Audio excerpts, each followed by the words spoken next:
This is Anchor Your Retirement with Barb Gulin from Safe Harbor Financial Planning Group.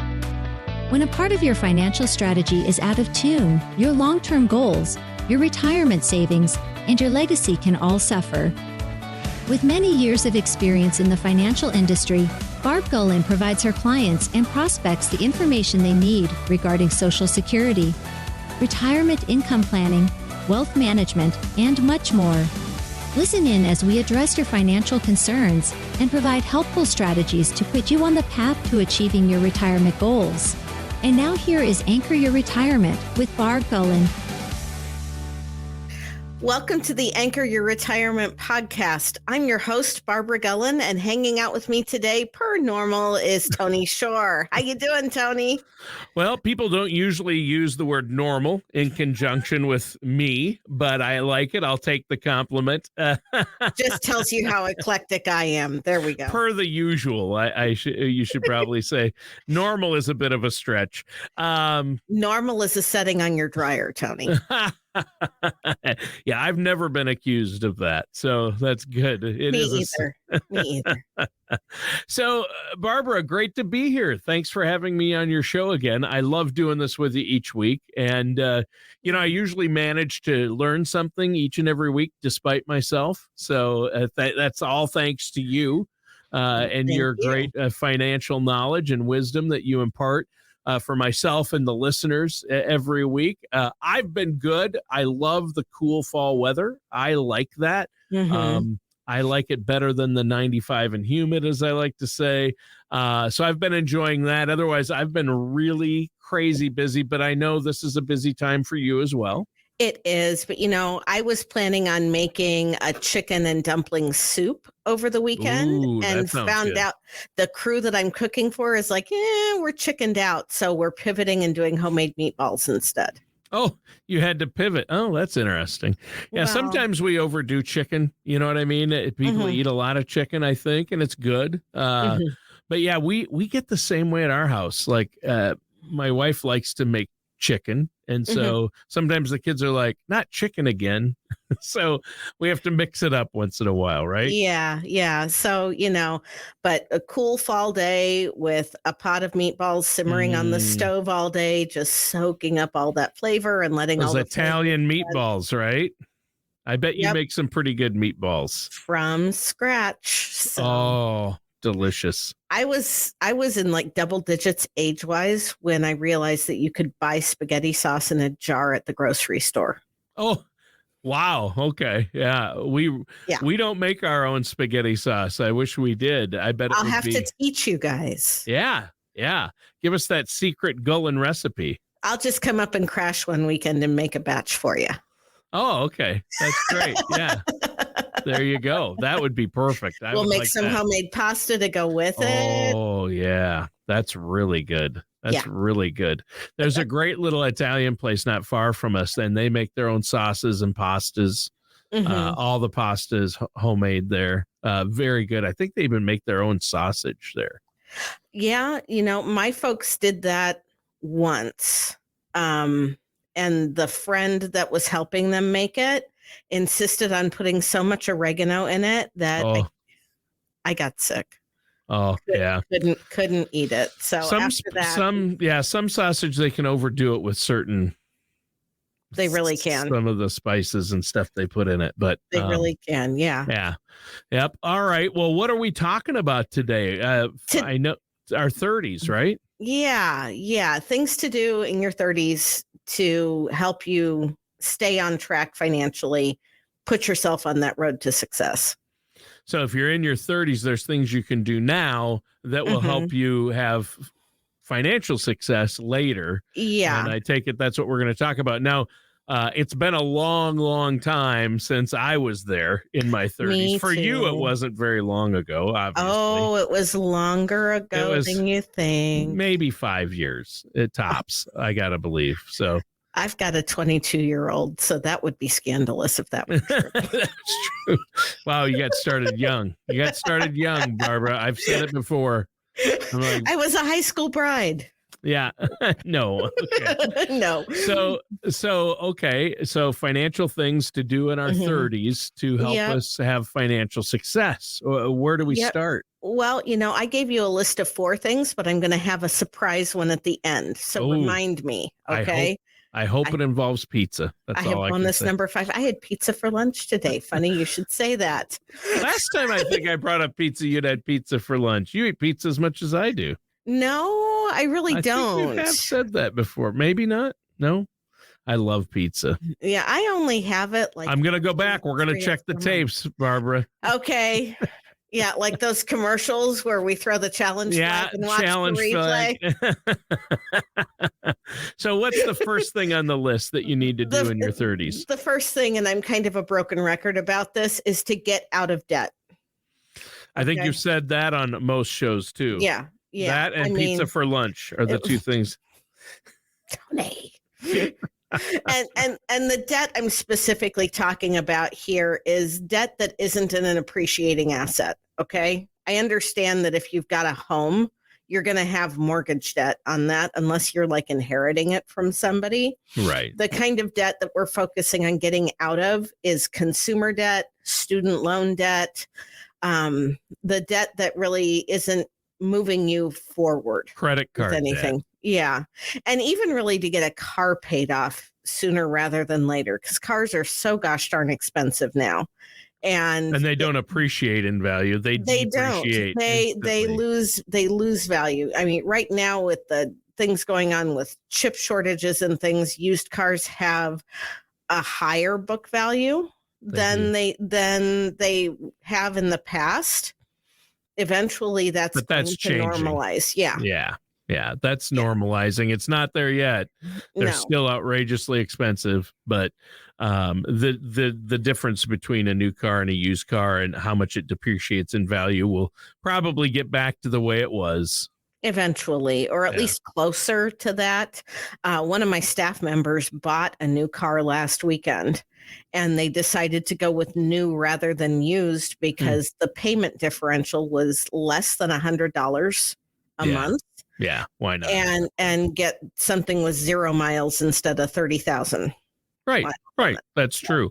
If there's not that much of a price difference or payment difference or interest difference, then if you're going to take it and drive it forever and not planning on trading it in, then that's probably another topic for another podcast. That's a whole show. Yeah. So get out of debt is get out of debt. Yep. Okay. And along with that, once you're out of debt, target saving about 15% of your gross income for retirement. Okay. Whether that's through your employer's retirement plan, setting aside, if you don't have a retirement plan through your employer, obviously you have a traditional IRA. There's limits on that, but you can also save those after-tax dollars and know that that's building your nest egg too. Back in the day, it was 10, right? I always heard 10%, and now you got to save at least 15% to make it work. You do, with cost of living and all of that. It's crazy, some of the statistics that have come out with what an hourly wage is and what cost of housing is and all of that. And, I was thinking when I was back in college, which was way more than 5 years ago, as much as you would like to allude to that, and I appreciate that. I had a classmate who was married and had a baby, and he was going to school full time, and I'm sure he financed school, but back then, a year's tuition for me, carrying full-time load, guess how much I paid? I went to a state school. I didn't go to a fancy private school, but guess how much my tuition was for 2 full semesters of full-time college? I have no idea. $2,500 for the whole year. Wow. Yeah. Now it would be 25,000 minimum. Right. And I'm sure that he probably had some sort of student loan that he carried, but he worked part-time nights at a major package delivery company. And his wife did not work because they had a baby and they made it financially. You couldn't do that now. Not even no. close. Oh, no. You could not even close. You couldn't get away with that today. Yeah. So not even close. So we want to target saving 15% of your gross income to start building that nest egg to be ready for retirement. Okay. And in order to do that, you're going to have to get out of debt, get rid of those student loans. You're going to have to that's going to be tough. And, stay away from the credit cards. You still want a credit card, but pay it off monthly. Be responsible with it so that when you do need to borrow to get a house, to get a car, something like that, you've got a good solid credit score. Yeah. Yes. Yeah. And along with saving for retirement, we also want to make sure that you've got an emergency fund. Huge. Adulting stinks. I know. I get it. But the emergency fund. So when you talk about having an emergency fund, and I've heard financial professionals say, hey, you have to have an emergency fund. You've mentioned it on past shows. What are we talking about? What should people have in their emergency fund? Roughly 3 months to start of your monthly expenses. Now, if you're in a situation where you're dipping into the emergency fund, you're probably not going to be going out to eat as often as you would before.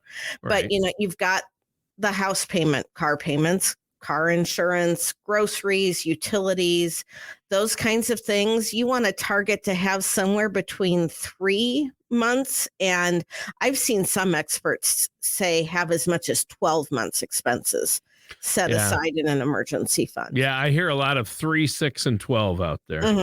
Yeah. If depending on where you are in this economy, the jobs numbers are so skewed anymore because the algorithms don't take into account people who are working in the quote unquote gig economy, that are working multiple independent contractor positions and that kind of thing.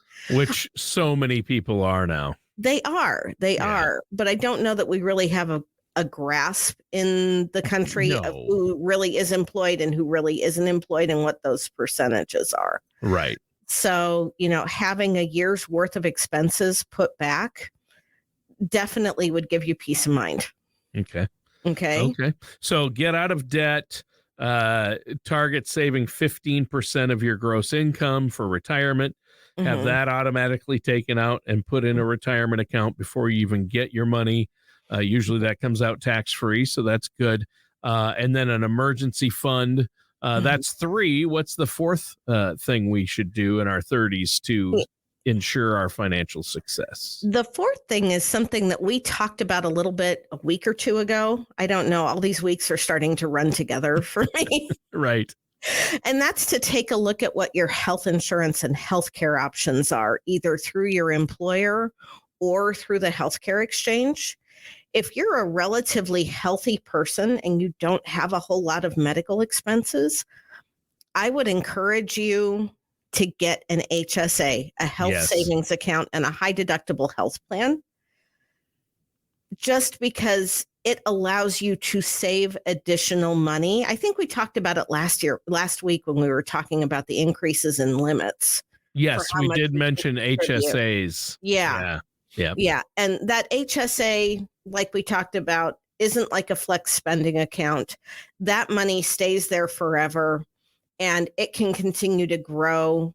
Many third-party administrators for health savings accounts, once you've got that deductible covered in some sort of money market or safe money option, a lot of them will let you invest your additional HSA funds in stocks, in mutual funds, in exchange traded funds to help it grow.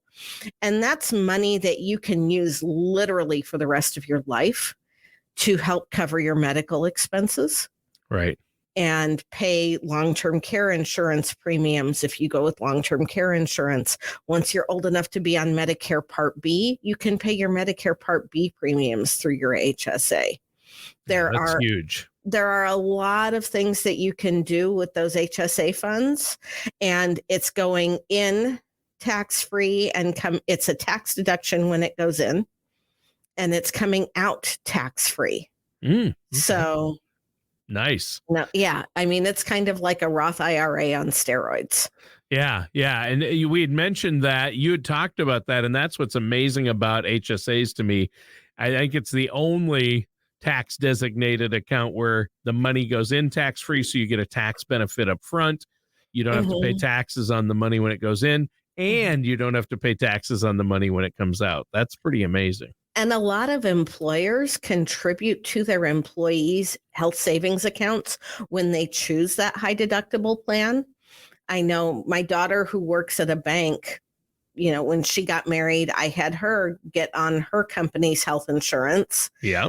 Even though she's under 26, I still carry her on mine, but my insurance wouldn't cover a pregnancy if she were to get pregnant. Oh, wow. Yeah. Yeah.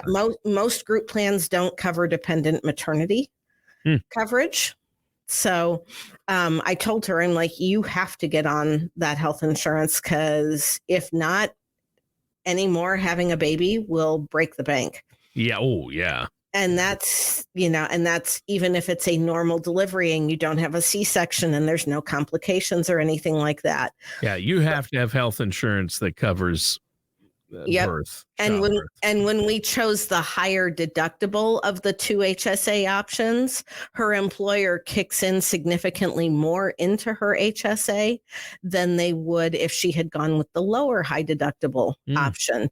We're getting close to the end of the year, and there's going to be open enrollment seasons for a lot of companies to make changes to health insurance, retirement plans, that kind of thing. For federal employees, open season is coming up in the next few weeks. Yep. Where they can make changes to that kind of thing. So when you're young and healthy, it's the ideal time to get into an HSA. That's a great idea. Yeah. And let that money grow within that HSA too. So you said you had a fifth bonus option. I do, which also dovetails into being young and healthy. And that's that if you haven't done it yet, now is the time to buy life insurance. Life insurance. Really? Life insurance. Yes. By the time we're in our 30s, many of us have a spouse. We probably have kids or have started a family. Yep. And the last thing you want to do is be in a car accident and leave your family in a lurch financially. Okay. In your 30s, life insurance is less expensive than it is when you get older. Oh, yeah. It can also be a tool where we can use part of that 15% if we're going into a cash value permanent type of life insurance to save for retirement. Because if we're doing that, money that you take out of a life insurance policy comes out tax-free most of the time. So as long as the contract is structured properly, you can take that money out without having to pay taxes on it. Okay. And, you and I have talked about taxes quite a bit over the last few months. And in fact, next week, I'm getting ready to speak to a bunch of people about tax mitigation in retirement and things that they can do to lessen that tax burden moving forward. So, this is the time. And if your budget is tight because you're getting out of debt and all of that, at least get a decent term insurance policy so that if something happens to you, your family is taken care of. And that's huge. Once you've got that debt paid off, then work with a qualified fiduciary and look at some sort of permanent insurance to start rounding out your instead of a retirement nest egg, I think of a retirement nest with several different eggs in it that can contribute to your income. Yeah. Yeah, I can see that. And I think that makes perfect sense. Obviously, you want to make sure your loved ones aren't left. You don't want to leave them a mess, right? You don't want to leave them destitute or without means, right? No, right. Yeah. Right. In Kansas City several weeks ago, might have made national news. I don't know. It was covered extensively here. We had a 29-year-old police officer who was killed in the line of duty. Oh. And left two small kids and a I did hear about that. wife. Yeah. So, not that, we value our first responders. I'm grateful for them every day and keeping track of things and keeping us safe. But you don't have to be a first responder to put yourself to be at risk. Right. That's true. That's true. You're one car accident away from putting your family in that position. Yeah. And the best thing you can do is plan ahead and know that when you put your head on the pillow at night, that if something happens, that you've got your bases covered. Yeah, that makes sense. And that's so important, Barbara. Well, this is a great show, a great list of 5 things that our listeners out there can do in their 30s to really help protect and make sure they have a successful financial future. I like this topic. It's great. So before we go, let our listeners know how they can get a hold of you and what you have to offer for them. Well, we offer a complimentary fiduciary consultation to anybody that wants to meet with us. It's our honor to help you understand where you are on your path to retirement and see if there's any course corrections you need to make, find out what's working, find out what's not working, and improve what you can. And you can reach out to us at either anchoryourretirement.com or the website listed below there, safeharborfpg.com. And if you would rather call and talk to somebody in our office, you can always reach out to area code 913-553-6222. All right. Well, Barbara, great show. A lot of great information once again. And listeners, thanks for tuning in. That does it for today's episode of Anchor Your Retirement. We'll see you soon. Thank you for listening to Anchor Your Retirement. Don't pay too much for taxes or retire without a sound retirement plan. For more information, please contact Barb Gulin at Safe Harbor Financial Planning Group. Call 913-553-6222 or visit them online at anchoryourretirement.com. Advisory services are offered through Safe Harbor Financial Planning Group, LLC, a registered investment advisor in the state of Kansas. All matters discussed during the show are for informational purposes only. Each individual situation may vary, and the opinions expressed here may not apply to everyone. Materials presented are believed to be from reliable sources, and no representations can be made as to its accuracy. All ideas and information should be discussed in detail with one of our qualified representatives prior to implementation. We are not affiliated with or endorsed by the Social Security Administration, the Federal Medicare Program, or any other government agency. Calling this number will direct you to a licensed sales agent.